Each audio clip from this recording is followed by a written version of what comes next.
I'm making a slow cooker white chicken chili. It's all the good things about chili, but with white beans and chicken, and boy, is it phenomenal.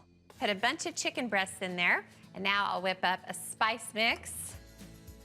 Let's start with cumin, coriander, which is really tasty, paprika, some crushed red pepper flakes, some oregano, and then salt. And instead of black pepper, I'm gonna use white pepper since it's white chicken chili. I'm gonna keep things pure and holy. I'm just gonna sprinkle the spice mix right over the chicken.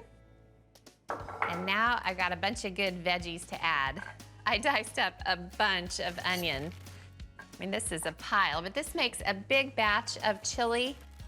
Okay, I've also got garlic. Can't have chili without a pile of garlic.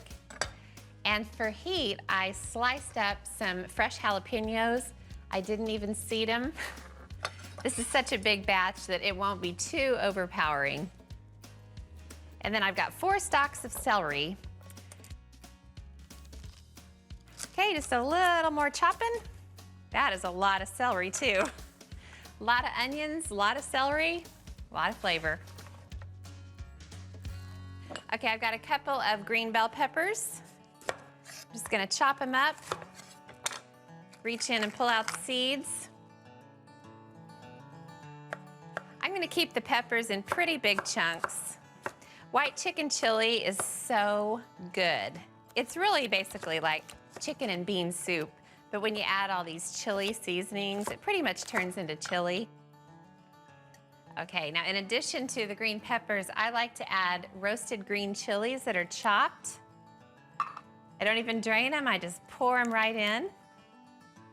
So in go the beans. These are Great Northern white beans, and I soaked them overnight and then gave them a good rinse. And finally, the liquid, low sodium chicken broth. White chicken chili is so good because you can dress it up and make it elegant. Serve it with some really nice cornbread sticks, or you can dress it down. Just throw it into a mug and eat it in front of the TV. Lid goes on.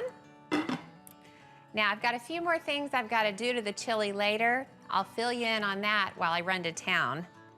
I'll put it on 8 hours on low. Just as I promised, I want to tell you how I finish off the chili. So 30 minutes before the cooking time's up, I'll add a mix of milk and masa to thicken the chili. Then throw in frozen sweet corn, stir it, and give it another 30 minutes. When the cooking time's up, there are just a few more steps before serving. I'll take the chicken out, shred it, and get the chicken back in. I'll add some lime juice, Monterey Jack cheese, and stir it together. So now it's time to serve up the chili. Get ready, it's gonna be delicious.